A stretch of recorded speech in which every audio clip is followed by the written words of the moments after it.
Before moving ahead, let me announce quick reminders.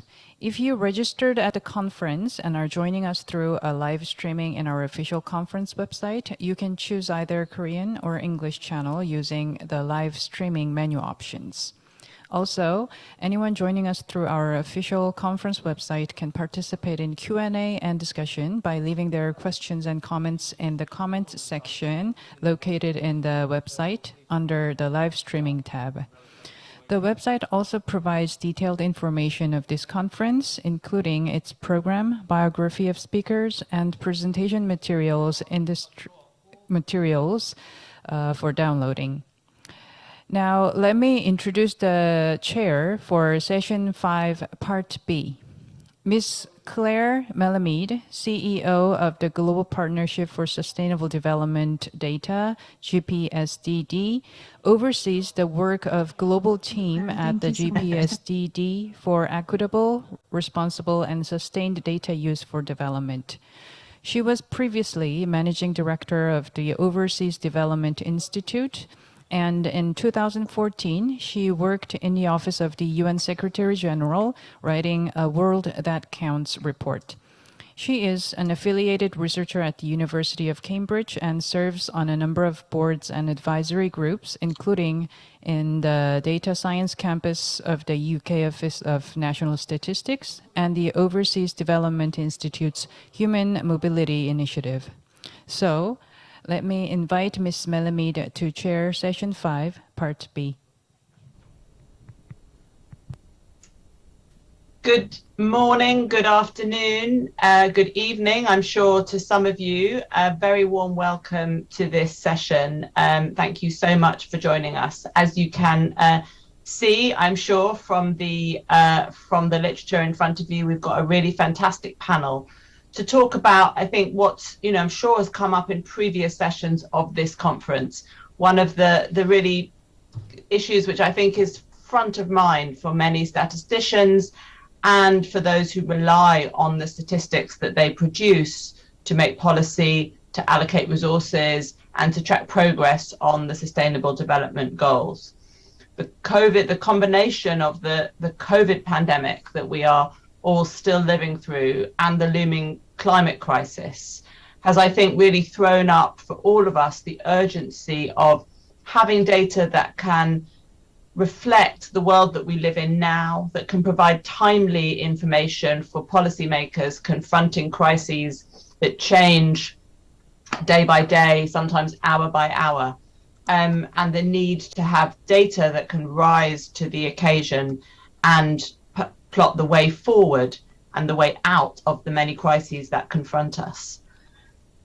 This obviously requires a great deal of statisticians, requires them to work in new ways, to create new partnerships, but still to hold on to the methods, the rigor, and the methodologies that have guided statistics since its earliest days. And really, I think that the art for all of us in coming months and years is to combine those things, is to combine the rigor and the robustness of statistical methods and the data that is produced and the certainty that those statistics can give us, but also to give us the benefit of new methods, new data sources, new ways of doing things that can shed light on some of the critical challenges that confront us. So really happy today to have a conversation drawn from many different perspectives of this important issue. We've got people on our panel who will be talking about data solutions and the partnerships that are required to put them into practice from a number of different perspectives. We have Mr. Alex Caldas, who'll be speaking first, the Chief of Service at the Information Technology Knowledge Management section at UNEP. Now, UNEP, obviously, as a specialized UN agency, have been in the forefront of developing the products, the methods that have been widely used by many countries as they've tried to improve their data systems to get their data systems fit for purpose to tackle the climate challenges that we face. We're also, I will introduce the other speakers as they come up, but really happy to say we also have perspectives, not just from the UN agency, also from regional bodies, and critically from statistics offices within governments, those really at the sharp end of using new products, developing new partnerships to provide that critical information to the policymakers, who we hope will help to get us out of the many crises that we confront as a world. But let's hear first from Alex. Over to you. Thank you. Good afternoon, good morning to everyone, and thank you, Claire, for the introduction. I'd like to thank the organizers for this excellent opportunity to share with you some ideas on how the criticality of integration of geospatial with statistics, because I think that's a very critical point in going forward in making action through the use of intelligent data. So that's one key point of my idea sharing with you today. The other second key point is about partnerships, because in fact only through partnerships we can scale up to the level that we need to tackle these complex problems that we face at hand. And one of these particular partnerships, and I'm very glad on behalf of the UN Geospatial Network, 37 agencies of the UN system that come together to try to bring coordination across geospatial across the UN system, and you can see in the screen that the overall architecture of the UN GGIM, but then you have the different thematic networks where with the private network, academic, geospatial, but also the United Nations system network. And today I would like to bring to you some of the strategy, the structure and the activities that we are undergoing in order to bring partnership to the and value to the use of geospatial and statistics together. This network was established much before, based on the group of the working group on across the UN system, the WIN, that run for 20 years. But in 2017 we built a network in order to bring through coherence and coordination across the UN system on the use of geospatial. I'm glad to report that we have grown from 26 agencies, funds and programs to 37. So there was in 2 years' time a significant growth of this partnership. But more significantly, we have strengthened through the pursuing specific objectives, the coordination and collaboration and sharing across the UN system and different agencies. We had these objectives in mind. Also the communication and awareness across the UN system on the use of geospatial statistics. Of course, making availability and accessibility of coordinated geospatial activities and mandates of the different agencies, and the relevance on pursuing the different mandates and aims of the different agencies through the UN GGIM architecture. You can see here how wide is the scope of what we're talking about. I'm glad to report, of course, this is not possible as I'm keeping my message clear through without a true partnership, without true engagement in collaboration, in scaling up. It's impossible to think 2 years in the past and to think how much we have grown working FAO with WFP, with ITU, with the World Bank, with the Secretariat DES and the YCT, and so on and so forth. I think that's a clear message. I will not spend too much time on the structure. It's a very clean structure reporting to the UN GGIM. I'm glad, of course, in the leadership UNEP, also UNFPA in the past, and the UNICEF, and now with the UNOSAT, we're bringing coherence to all these. Let me just focus on some key strategic orientations we are putting forward: the governance, technology, and people.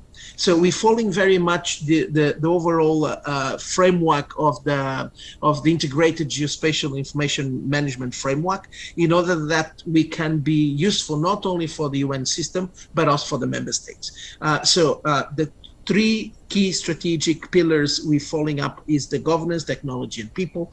And in the past, we have put together the blueprint strategy document, which guides us in terms of transformation pathways to move forward. That's the image of the blueprint and the landscape we launched 2 years ago. This year, we are launching more in terms of action. We launch a website where you can have all this information. But this year, we're launching Geospatial in Action. We have selected 21 demonstration projects across the UN system on the use of geospatial, and that's Geospatial in Action. And we are launching Geospatial for Humanity, which is how to use geospatial for tackling the COVID-19 pandemic. So basically, this is an example of reporting on the different things. Let me just focus on one key deliverable that can show you how important it is, this partnership. Generic job geospatial descriptions.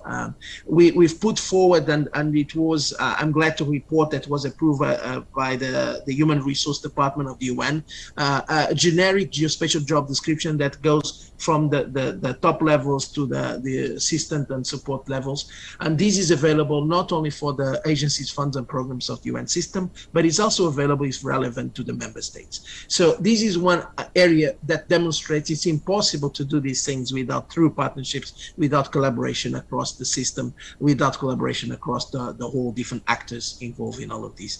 I don't think I should go forward. So we have here just one final message. We're happy that we have collaborated more intensively with the Committee of Coordination of Statistical Activities, and we had 4 sessions, a workshop to answer the question how to bridge geospatial scientists, geospatial actors with statisticians. And we came forward with a nice plan of action to work together and how to bring geospatial information together with statistics information in order that this can be useful for the member states, this can be useful for across the system and to the world. With this, I think I will not go forward, and I know that the time is strict for all the colleagues in the panel, the excellent colleagues in the panel. Let me just finish as I started. Basically, I'm happy. I just shared the presentation to all of you. If you want to have a look in more detail, I'm just like to hand with as I started the 2 keywords. One is partnerships, which is collaboration across the system and with the member states in order to scale up, in order to leverage and to have impact. And the second one is how important it is to integrate geospatial into the statistics in order that the action and decision-driven action can be enacted and can have a real impact, a true impact. And with this, I'd like to thank, of course, all the colleagues on the UN Geospatial Network, the UN GGIM, and of course, Statistics Division, the organizers, for this excellent opportunity. Thank you very much, and over to you, Claire, again. Thank you.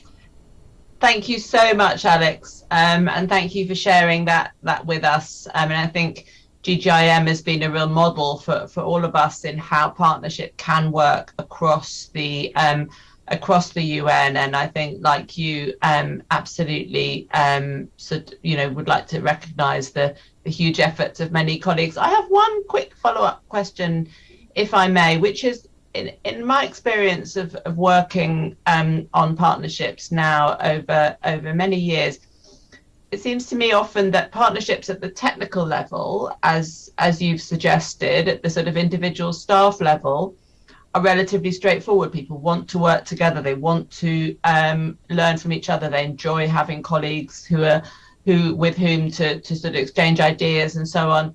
But at the institutional level are sometimes more challenging, because obviously institutions have their own inertia, their own political position to safeguard and so on. So I wondered if you, from the perspective of creating those partnerships that operate both at a technical level, but also at an institutional level between some quite complex dynamics within the UN system, if you have any guidance to offer others for how to really get those partnerships developed at the institutional level as well as the individual level.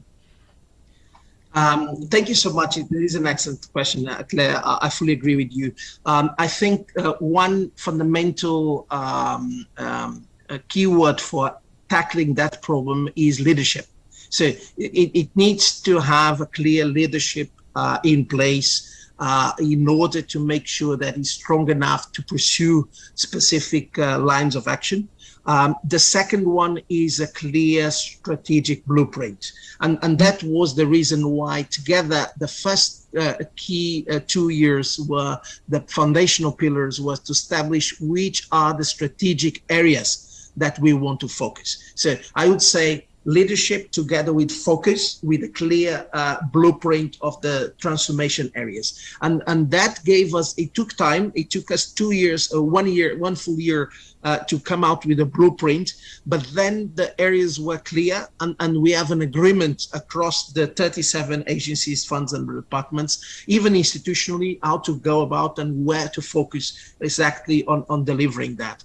And of course, the third keyword is relevance. So I do think sometimes institutions spend too much time on irrelevant pathways, whereas if one focus on the relevant ones, to give a clear example with us, the generic geospatial job descriptions was a result of the first year work, and that came out with a relevant topic that needed to be addressed. A second one that we're tackling very much soon is how to have procurement of satellite imagery at a level that is economizing and mobilizing resources across the UN system in a way that to leverage again the power of the partnership and the network. So I would say leadership, very strong strategy and focus, and third, relevance and impact on specific topics. Thank you so much. Thank you so much. No, really helpful, and themes that I'm very sure that we will return to in other through the discussion. Thank you so much, Alex. So let me turn now to Ms. Rikke Munk Hansen, who is the officer in charge at the Statistics Division in UN ESCAP. Obviously, as well as the work of the individual specialist agencies, the UN has a huge role through the regional commissions in coordination, in knowledge sharing, and really enabling and scaling up the work of individual member states, as well as adding their own expertise, technical expertise through the work of the Secretariat. So UN ESCAP and many of its member states have been leaders in the area of innovation and new partnerships. So to tell us more about that, over to you, Rikke.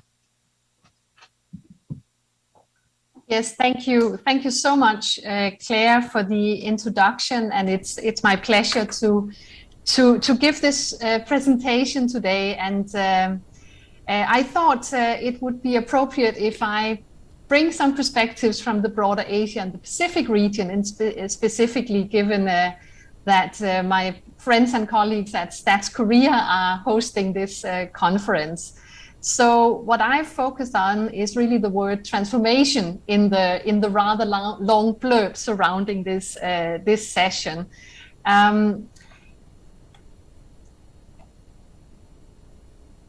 First, I want to talk a bit about the case for transformation. And Claire, you already pointed to the need for statistics and data for the SDGs in your introduction. So I think this will pick up nicely from that. Well, what you see on this slide is one reason for why we need to transform. I mean, we are well into the SDGs and the Agenda 2030 in terms of time. And what you see here is the data availability for being able to track progress in Asia and the Pacific. And we've seen over the years that the availability of data is improving, but it's still poor. And it's too poor. It's poorer than what it really should be at this point in time. We still have 129 SDG indicators that do not have sufficient data to be able to measure progress for Asia and the Pacific. And if we look at some specific goals 5, 11, and 14, which are the data poorest goals, we actually have insufficient or totally missing data for 80% or more of the SDG indicators in those goals. So there is a humongous need for transformation, for being able to increase the availability of the statistics and data we need for decision making, but also, of course, for monitoring our joint global commitments. So talking about commitments and looking again at the Asia and the Pacific, well, the commitments are there. The chief statisticians have come together around a shared vision, and you see it on this slide. I'm not going to read out the details. The vision is underpinned by a number of priority areas, which is what you see in the bubbles. And what I've done here is to highlight and put in red some words: engaging, timely, involving, innovative, modernizing, integrated. And the reason I've done that is to demonstrate that this transformation thinking really underpins the commitments that the chief statisticians in Asia and the Pacific have made towards statistics for the 2030 agenda. Beyond the statisticians and going through a whole of government lens here, there's also commitments in Asia and the Pacific. All the governments have come together also in support of national statistics. And they have actually made 9 commitments, which really underpins what they feel is needed from the whole of government to be able to support the statistical institutions, transform and improve. And again, I've put in highlight, bold and red a few words. What you see here in some of these bubbles is the word empower, empowerment, frontier technologies, advocacy, and also culture. And again, we look at transformative actions and commitments here. And I want just a few words about the word culture, because we talk a lot about transformation in terms of, well, we've just heard on geospatial data, etc. But what actually underpins every single discussion is that the culture in statistical institutions, but also in societies at large, is the need to have a different culture surrounding the use of data and the increased use for data in decision-making processes, whether we talk about governments or whether we talk about decisions that each individual is making on, our plans for the future. Now, what I've just shown you are sort of the commitments from the high powers and the high levels of government. And of course, what we do in a regional commission like ESCAP is to convene and facilitate a number of discussions where anyone with an interest for statistics or a career in statistics is welcome to join. And what can really characterize the discussions during the past 18 months is what I've put on this slide as the COVID-19 factor, which to me is another, actually it's become a transformation word in the statistical community.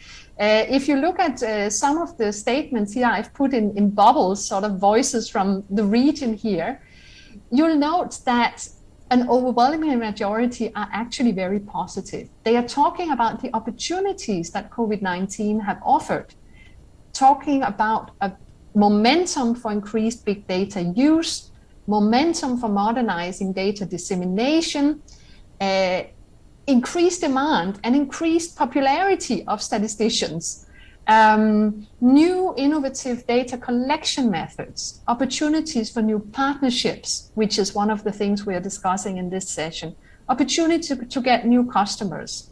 There's a few concerns, of course, as well. And one of them is, well, there is a need for training. We need to find out how to ensure business continuity, which is an overriding concern. Another one is a concern that relates to the different, let's say, dimensions of statistics quality. And there is a concern that the focus on relevance, timeliness, frequency, and granularity, which is very much at front and center of demands related to the pandemic, are we focusing on these at the cost of another quality dimension, accuracy? So this is just a little snapshot of what we are hearing from Asia and the Pacific. I have a feature feature slide here on big data, and I actually inserted that in my presentation because of the discussions that have taken place during the first day of this conference, because there is so much interest on this topic.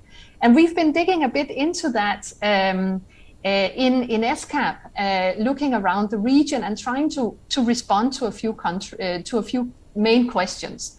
One of them is, well, how many examples can we find of big data used for SDG indicators? What we find is 156 examples. It sounds like a lot, but you'll also note on the slide here, the Philippines are behind a lot of them. We see examples that citizen-generated data, geospatial data, and mobile phone data are being used. Another question, how many of these examples were actually from national statistical offices? 103 of them. But that number dwindles down to 24 if we exclude the Philippines. And these examples from NSOs, again, are on geospatial, mobile phone, and citizen-generated data.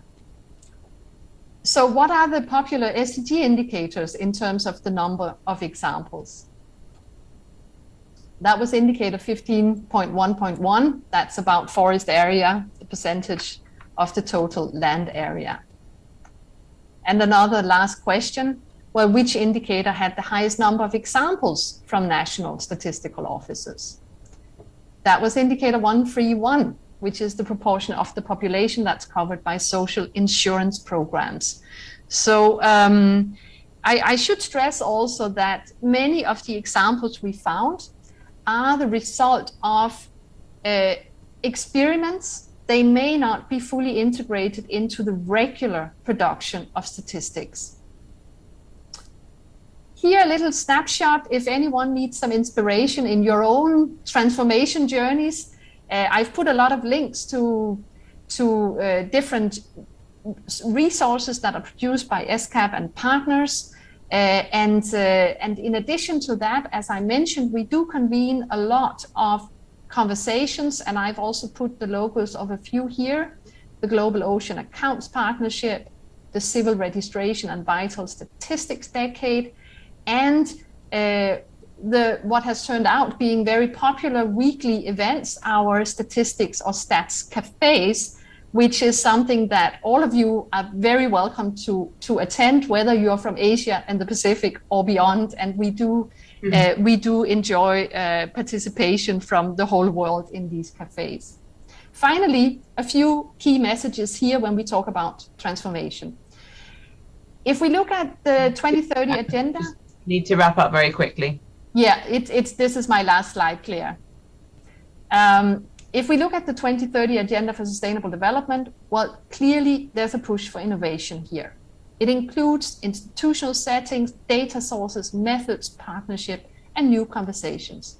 We all need to work together in a national statistical system, and the statistical offices need to recognize they're not the only players in the national data ecosystem, and they need to transform their role, responsibilities, partners, services, and products accordingly. Users need to be involved. And finally, underpinning everything is institutional transformation, which is something you just mentioned, Claire, is as essential as statistical transformation. So with that, thank you very much for your attention.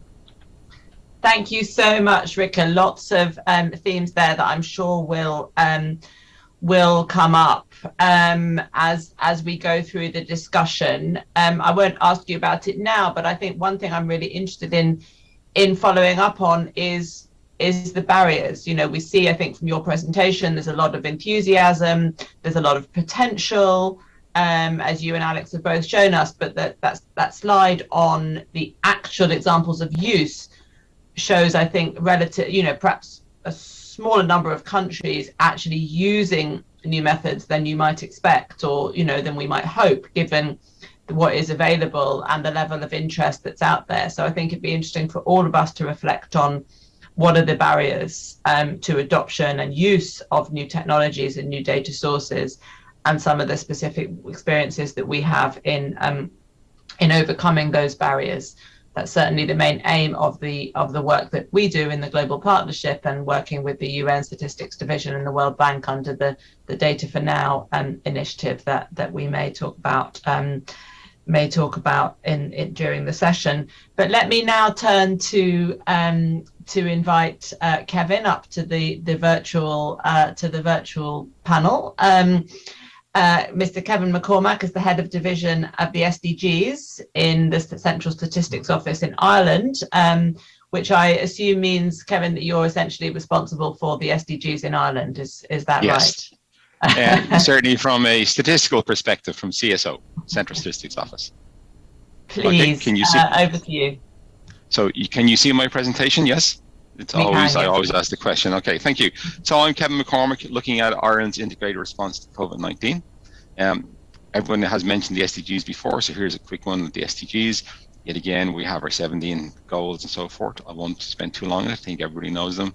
But in terms of Ireland, what we have done is that we have created partnerships. Sorry, that's gone forward. We created partnerships under the Federated Information System for SDGs.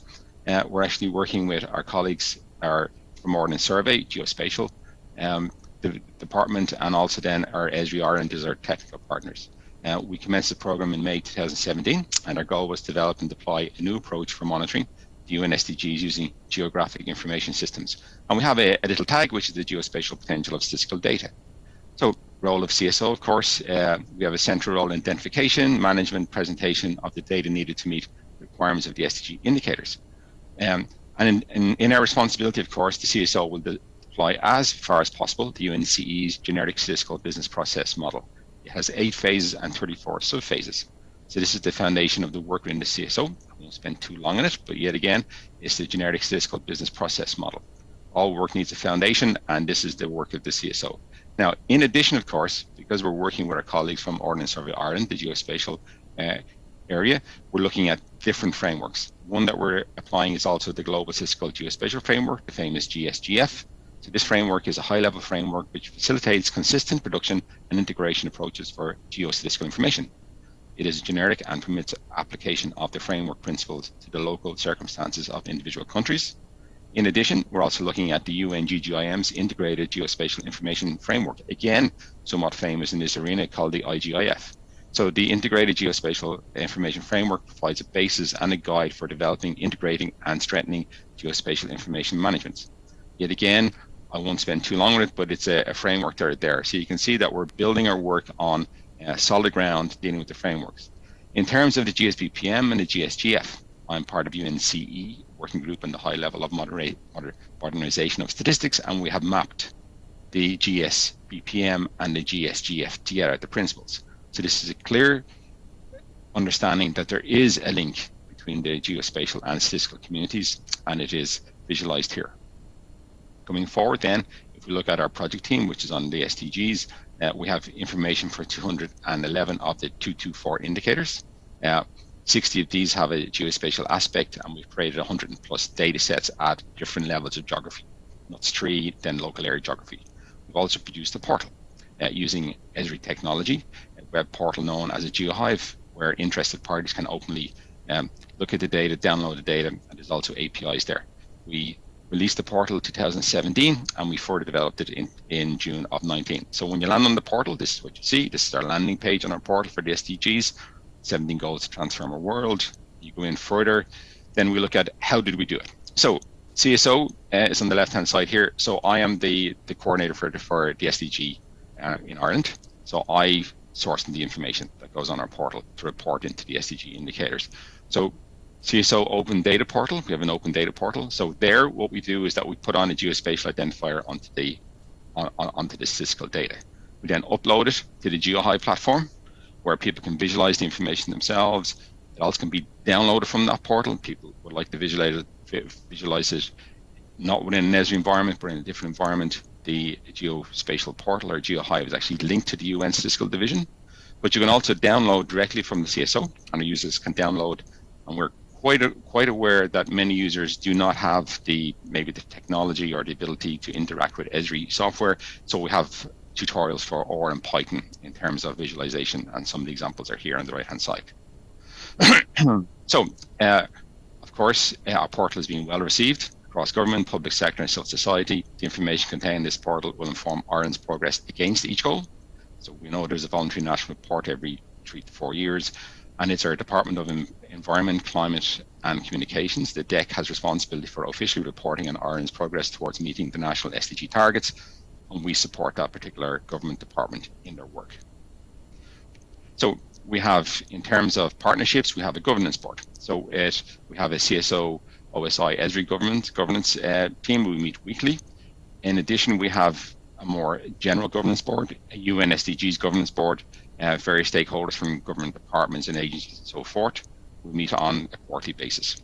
Our UN SDG data governance board, we have responsibility for the metadata, business glossaries, lifecycle management, and data quality. Okay. There's also a UN civil service high-level officials groups chaired by the DEC, and the CSO and OSI are invited members.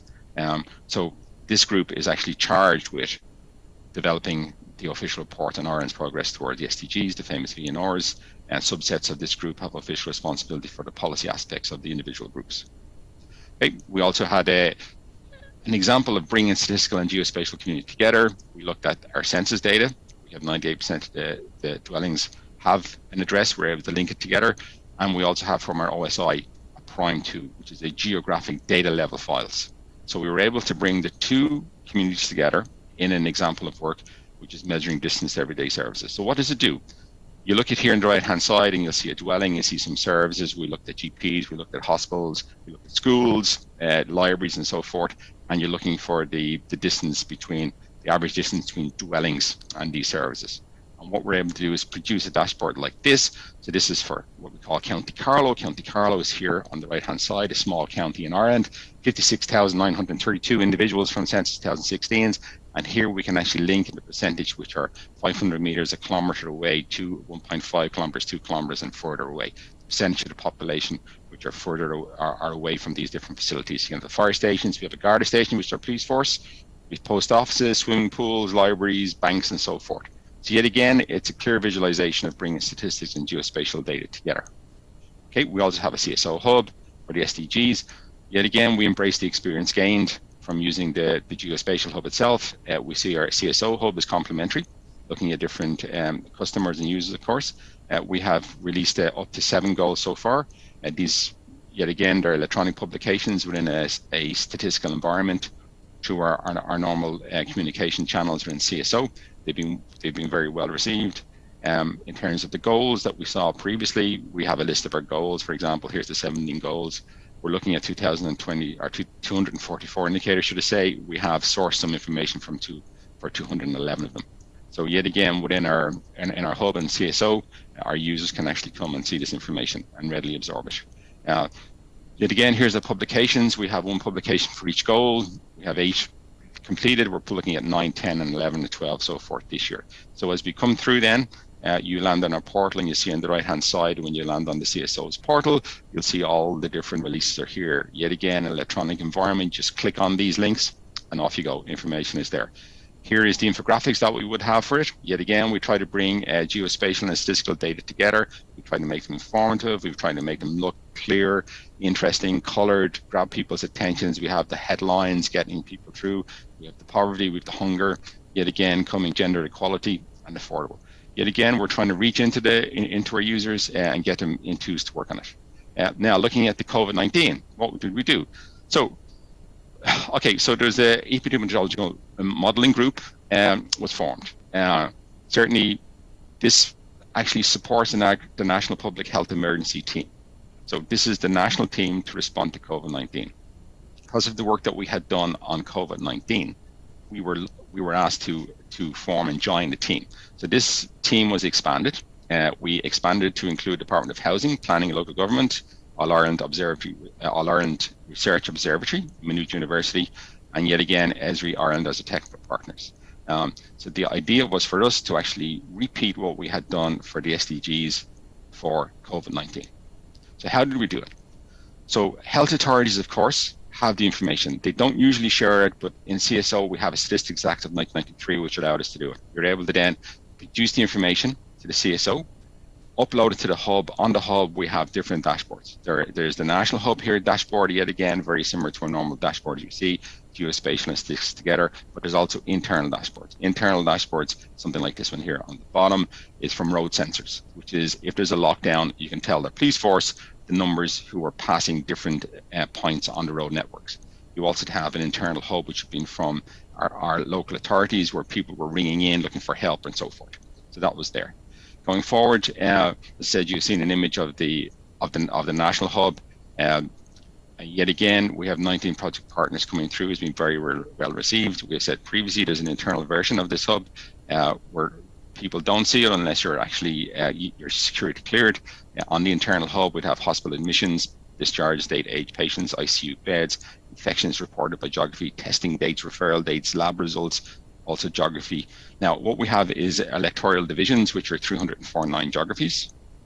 And what we've been able to do is, from there, is deepen relationships with the health provider, support key national decision makers with the information that they require, evidence-based decision, of course, expand on the volume of key data and visualization tools, which are apps developed with key national stakeholder story maps on the national COVID-19 response, develop additional geospatial public hubs. Now, a story map or a visualization, this is what we did in terms of an animation. I think I produce buckets of 2 weekly periods, which is 14-day incident rates, and you're able to visualize them using an Esri app. So you can get a visualization coming through in terms of an animation. So these are just 3 slides that are there, but I've up to 70 together, and they will change every 30 seconds. And you can see the change at these levels here on the geography. These are LEAs, 166 of them. But you can also then go deeper to electoral divisions, which is 3,409. Just finished the very last one. Yep, very last one. So if you want to do on this slide, what you have is that it slides back and forth. One period on the left, another period on the right. 3,409 geographies. Yet again, the darker the color, the worse of the infection rates. You can move all the times that you would like and push back and forth, and you can see geography and statistics moving very quickly in terms of story maps. Okay, thank you. I'll finish there. And I went over by a minute and 25 seconds, and I apologize. I had my timer on myself. I apologize. Sorry for that. Thank you so much. No, really, really interesting. And I think after when we've heard from our final speaker, I would love to hear a little bit more about use, about what information you have about who is using the platform, what they're using it for, the difference that it's made to the quality of decision making, or to public accountability. There are many, I'm sure there are many different groups who are using the platform itself and the visualizations that you're producing from that.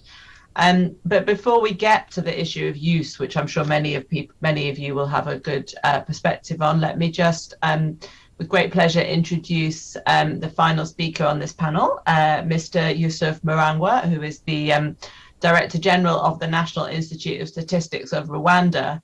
Rwanda have really led on the use of new methods, development of partnerships across Africa, both in terms of the national example and the contribution that they've made to regional and to global initiatives. And we're very proud to work with Yusuf and with others across the region on the Data for Now initiative that I mentioned with the UN, with the World Bank, and with the Sustainable Development Solutions Network. But over to you, Yusuf. Thank you.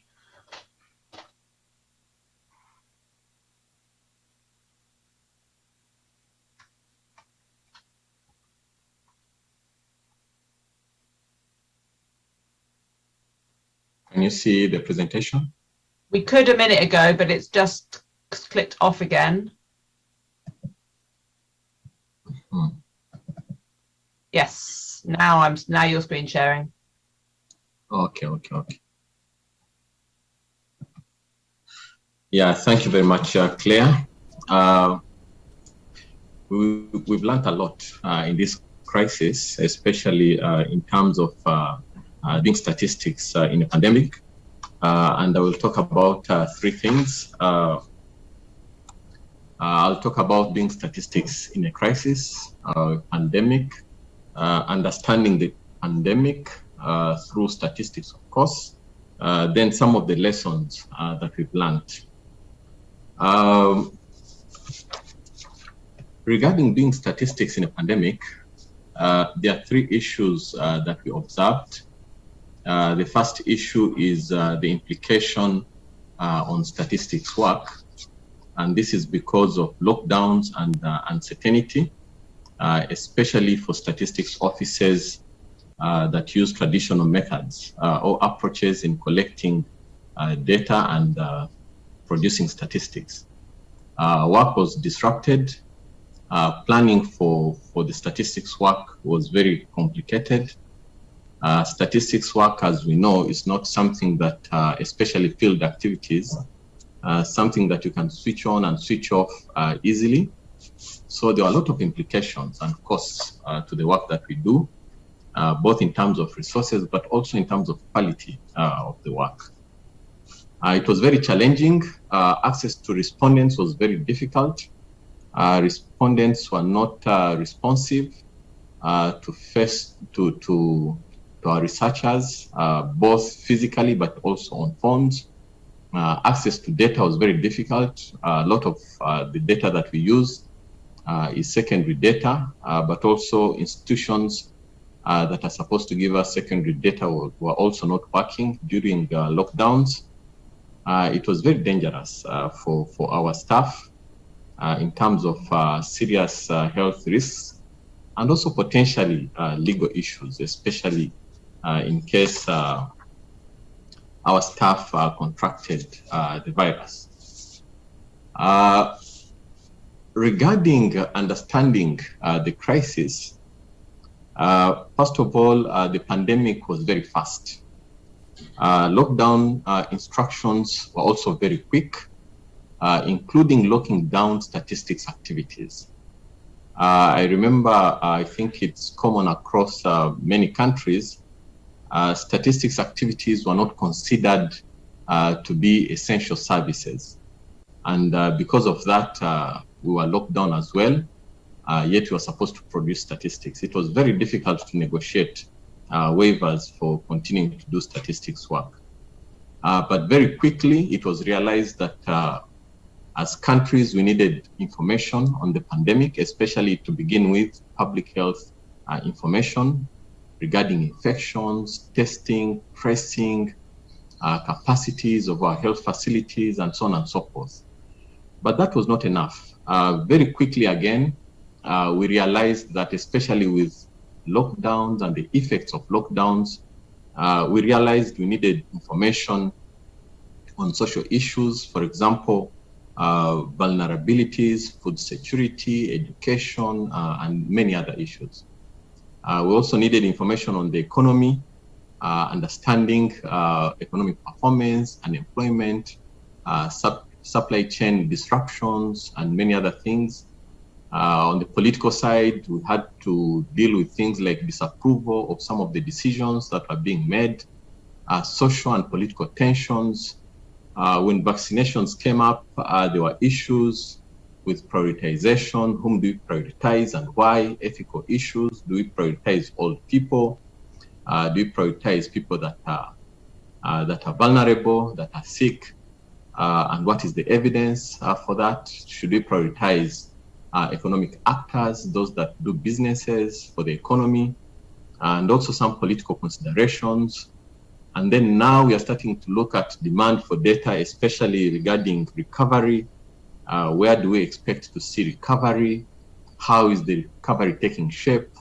When are we hoping to recover from the dips of the recessions that we saw? And from our observation, many statistics offices were not able to cope and adapt to the demands of data to support in understanding the crisis and the pandemic. And with that, we learned a number of things. One of the things that we learned was that during the crisis or the pandemic, statistics work in many cases at national level, at sector levels, was affected. In some cases, it actually stopped. Yet that is when we needed statistics the most. We also realize that it is not yet natural in courts for statistics work to be considered essential and important during a crisis, and especially a pandemic like the current pandemic that we are in. We also noticed that in a crisis or in a pandemic, we don't only need the statistics that relate directly to the crisis. We normally need statistics that are wider beyond the specific crisis to be able to understand the crisis in detail and the implications of the crisis to other dimensions like social issues and economic issues. And with that information, that's when we can manage the pandemic better. And we also realize that we still need to do a lot of advocacy for statistics, especially during crisis situation. We've noticed that in many crises, if there's a financial crisis, statistics is affected the most. Now we looked at, we've been through a health pandemic, still statistics was affected the most.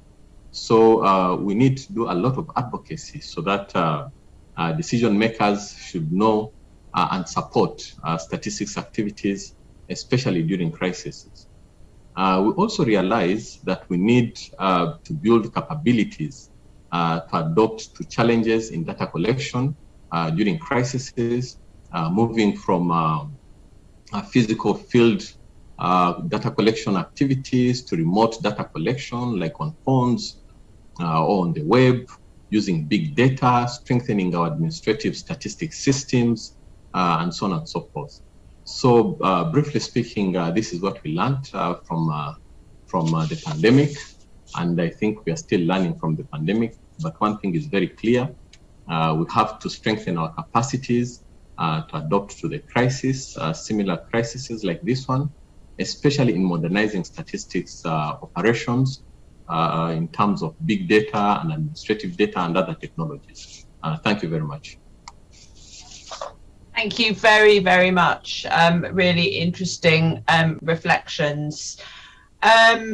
So we've heard from all the speakers. Let me encourage those of you who are watching, who have questions that you would like to be answered, issues that you would like to raise, to do so through the facility on the live stream website. We have another 20 minutes or so remaining for questions and for discussion.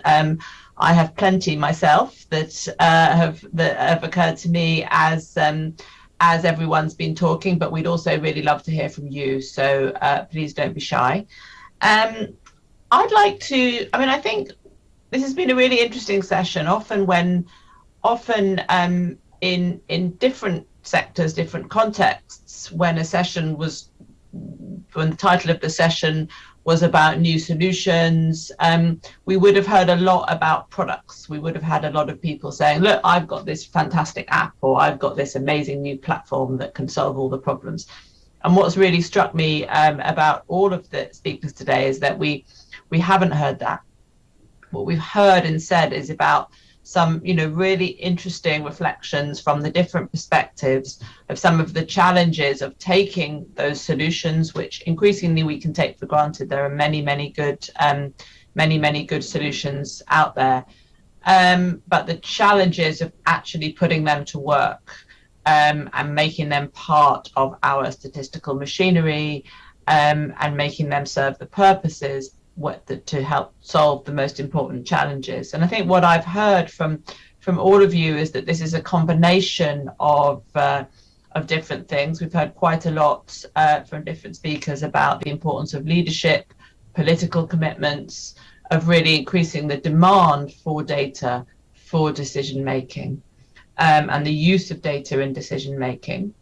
We've heard a lot about the need for institutional flexibility if partnerships are to work, and the need for different institutions to work together in new ways and overcome some of those barriers. And then we've heard also from several of you, and Yusuf just mentioned this also, about the need for individual learning and skills, and the capacity of individuals to be able to process, to analyze, to manage new types of data, new products, new ways of thinking. And I think, that really brings home to me that often the data challenges are not only or even mostly technical challenges, but actually are political or institutional or individual challenges that we that need to be overcome. So perhaps I might start then just by asking all of you. I think we might have lost Alex temporarily, but I think he is reconnecting. That is the challenge of these online sessions. Really interested to hear from all of you what you think is the major barrier. I think we've heard from all of you in different ways a statement of ambition around what you think is possible, but I'm interested to know what is stopping us. What are some of the major barriers for this kind of innovation, for the use of new solutions, for the modernization of statistical systems that I think we all now know is possible, but as Rika's presentation showed, is not always happening yet. So I think we're still waiting to connect with Alex. So maybe Rika, you would like to start with that. Thank you.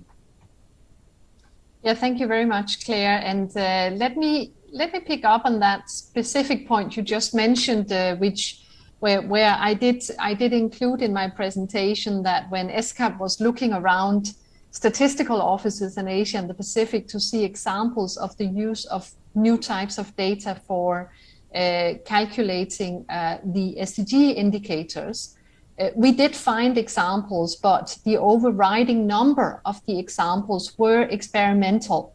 And we started then a conversation with these statistical offices about, well, why is that? And what would it take for you to actually fully integrate these new types of data in your statistical operations? And the answer we got were very much focusing on the issues you just mentioned, Claire. They were focusing on governance arrangements, institutional arrangements, partnership arrangements. And it's such that when we then set out to organize some expert discussions in Asia and the Pacific, which are taking place this week, and the title of the discussions is Big Data, but the two main topics that we've put is actually governance and partnership models. And what we hear is that even before really realizing maybe some of the technical challenges, statistical offices are stopped because maybe their legislation prevents them from actually engaging, say, with the private sector data holder.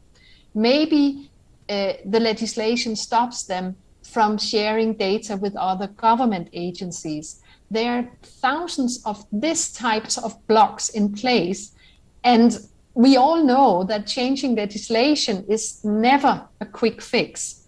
We also hear that many statistical offices are actually not aware of, let's say, the legal landscape they operate within. Of course, they are very much aware of the statistics law, but all the other laws, which are also multiplying these years about data governance broadly within a government, and also new legislation in place for other actors in society, is a major barrier. We see national data policies being developed without statistical officers being involved in this.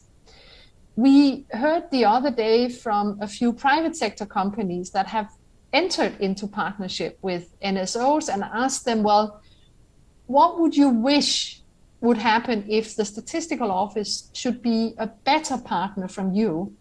And the word, I mean, different words were used, but what they were really talking about was agility. Statistical offices are just seen as rigid and totally risk averse. So just wanted to put that on the table, and then maybe our other panelists can add some thoughts here. Thank you, Claire.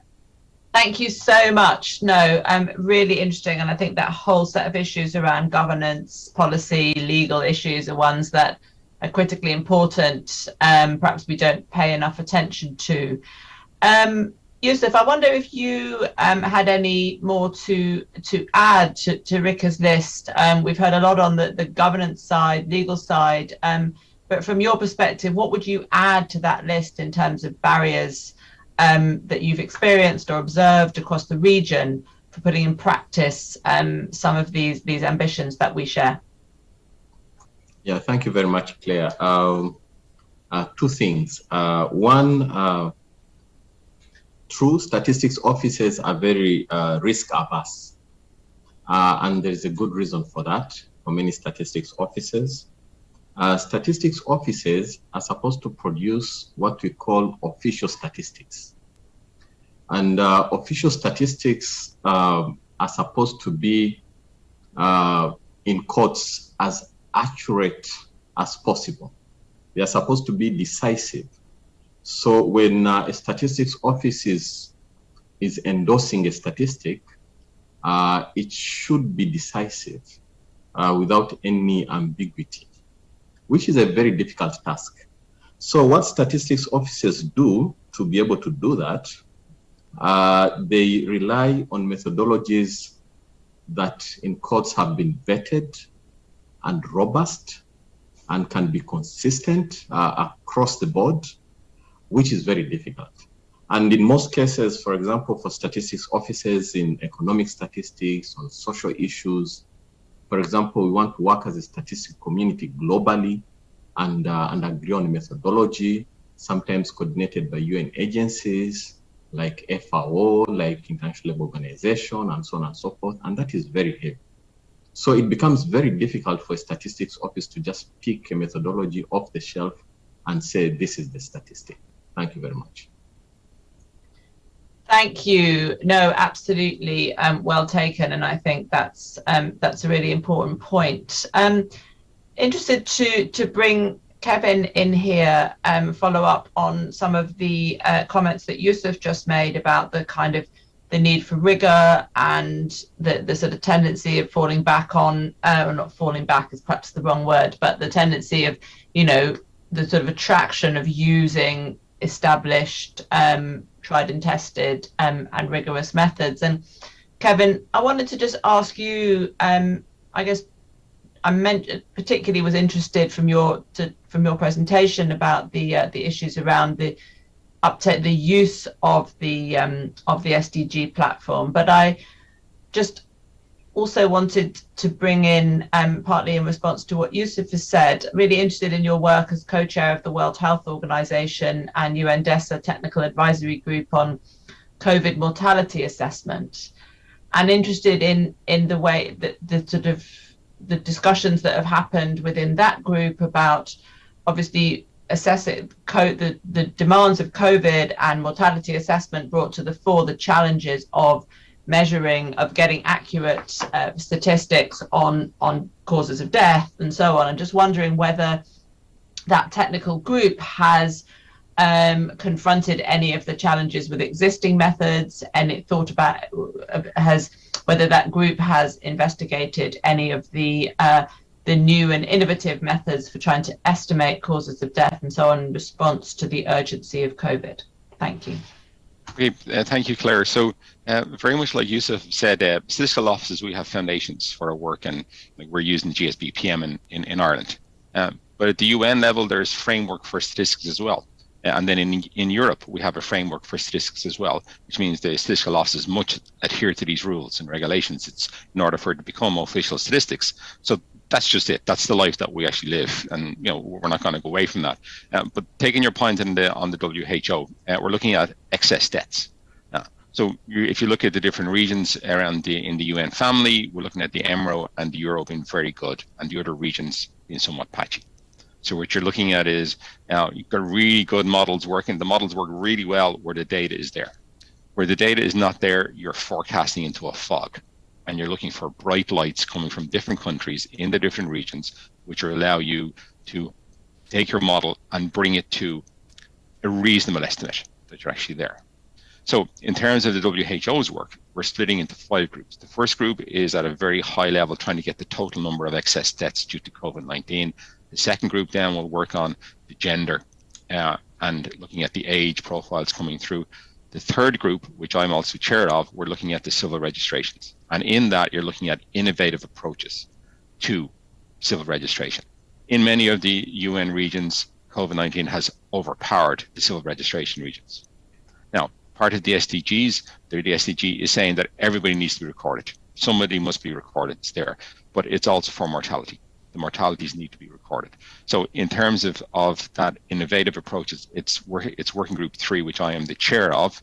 We're looking at that, and we will have something coming to the Statistical Commission early next year, to the next Statistical Commission, in terms of recommendations around that.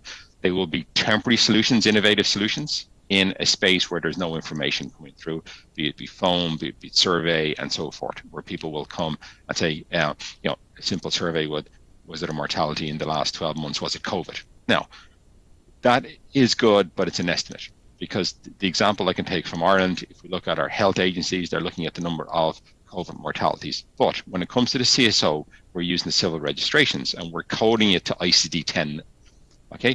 And we can see a difference in the numbers, okay? Even though the health agency said, yeah, it's a COVID. In other words, if there was a COVID at all, it's a death of COVID.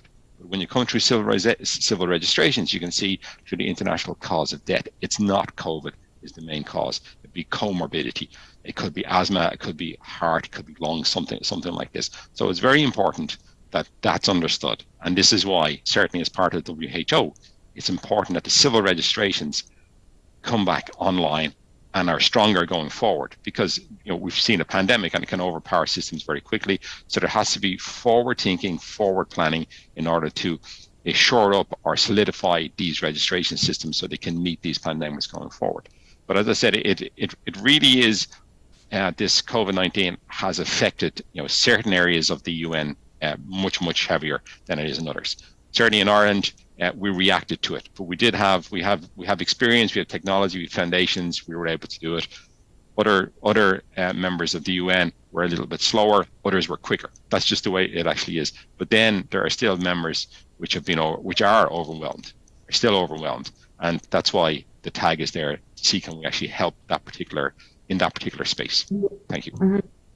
Thank you. No, and I think that's an incredibly important lesson for me to take from there's been a lot of attention in the world of data, and we've discussed already how important it is that we retain some of the innovations that have been developed to deal with the challenges of the pandemic and to propel us forward to new partnerships and so on. But I think for me, certainly one of the as important, if not more important lessons is absolutely that one that you just mentioned, Kevin, is to really make sure that we're building on the strongest of foundations, because those are fundamental. An effective CRVS system, a good health information management system, and so on, irrespective of any new partnerships or new data sources, will be building onto those foundations. So we are in the closing minutes now. Rika, I know you have to leave us. Thank you so much for really interesting and excellent contributions. Alex, apologies that you had some connection problems and have missed some of the discussion, but I hope you've got a flavour. So just as we finish, I wonder if I could ask really all of you in your final remarks just to reflect on, for you, what is the one thing, or you may be allowed to have more than one if you're quick. What are the things that you hope that we take out of this moment, of crisis, and use to strengthen our data and statistical systems over the longer term? And you can talk, if you want, about a specific initiative or a broader approach, but I'm interested to just look to the future. And what is your hope that we will learn and build from this moment to take forward, so that we're better, so that our data systems are better prepared for the next crisis? Perhaps let's go in reverse order. Yusuf, let me call on you first, then Kevin, and Alex, I will give you the last word. Yeah, thank you, Claire. Two things. One is we have to modernize statistics offices, and specifically on methodology. And again, specifically methodology for the SDGs. So using big data, we should zero in to methodology, and especially methodology for the SDGs if we are going to deliver on the SDGs. And two is advocacy for statistics. Statistics needs a lot of advocacy and resources and capacity building, so a lot of advocacy. Thank you very much. Thank you. Yeah, no, really important. And I think the advocacy, communications, politics point is absolutely central, one that sometimes doesn't come naturally to statistics systems, but is an absolutely critical part of the puzzle. Kevin, let me come back to you. Yeah, 2 points as well. One is supporting Youssef. Governments understand how important statistics are. Support them, support statistical offices, ensure modernization occurs, and also then the use of innovative and new approaches. The additional one to me would be Earth observations. The FAO are using that at the moment for a mountain green index. So it's really important that these new technologies and approaches do become official statistics. So therefore you have both communities, the geospatial and statistical community, coming together and producing innovative and official statistics for SDGs and national purposes. Thank you. Thank you so much. And Alex, we missed your contributions to some of the previous questions. So we've also talked about the key barriers to innovation, and then very keen also to hear from you on this question about the future. Well, on the key barriers, I was following part of the conversation, but my connection was breaking down. Thank you, Claire. And on key barriers, I do think sustainable funding is still a big problem for innovation, particularly accepting risk. Sustainable funding and risk-averse institutionalization are two big problems for barriers for innovation. On key problems for the future, I do think we have to, the whole UN system, not only that, but member states, governments, etc., policymakers need to internalize strategic foresight. There's a big loophole in anticipatory frameworks within the strategy documents. So most strategy documents, they think there's a set game, and they not prepare for flexibility and scenarios and disruptions. And that happened with the SDG framework altogether. So we have a framework of 15 years ahead of strategy, but now we have a big problem, a humanitarian crisis that crashes the fundamental foundations. So I think I would say strategic foresight integration into strategy documents and strategy planning is a key element for all of us for the future. Thank you. Thank you so much. I think between you, you've absolutely covered the basis here, the importance of good strategy, of funding to support that strategy, of the innovations, the modernization, the capacity development to implement that strategy, and then of course advocacy and political support to make sure that it's underpinned by solid political commitments, and ultimately that the products are well used to support improved decision making, evidence, and to really make sure that policy is following the evidence and is based on the firmest of statistical foundations. Thank you so much to all of you. It's been an incredibly rich and interesting conversation. I think really got across. I hope all of our watchers and listeners will agree. Really got across some of the excitement and the possibility here, but also the challenges ahead and the many political, institutional, and individual complexities that exist in trying to actually carry out this modernization agenda. I think, famously with every crisis comes an opportunity. We have a real opportunity now in the world of data and statistics to mobilize that support, to do that advocacy that we've talked about, and to really reinforce the points that have been made here, that in a crisis, good data is an essential service. Before we had the vaccine, data was the only thing that we had. to be able to understand and to control the pandemic. And I think it really has to be seen as an absolutely critical part of good policy making, of good response. And I hope that we'll be coming out of this moment of crisis with a stronger commitment to data and statistics, and with some of the tools that we need to really carry out on those, to really make good on those commitments, and have stronger systems for the next crisis, whenever that occurs, as it surely will. But thank you again so much to all of you for participating in what's been a fantastic discussion. Thank you to our wonderful secretariat and organizing team who've been on the line throughout, helping me behind the scenes and helped and really develop this session, brought us all here. Good luck with the rest of the conference. I will be seeing you again at a future session, what is tomorrow for me. I don't know whether that will be true in all parts of the world. And wish you all a very, very good day. Thank you. Thank you. Goodbye. This concludes session 5, part B. Let me thank Ms. Melamed and the panelists for this extensive experience sharing. This brings us to the end of day 2 of the International Conference on Official Statistics. I'd like to thank all the session chairs, panelists, and participants for joining us. The conference will resume tomorrow at the same time as today, that is 8:30 a.m. in Seoul, 1:30 a.m. in Geneva, and 7:30 p.m. on September 1st in New York.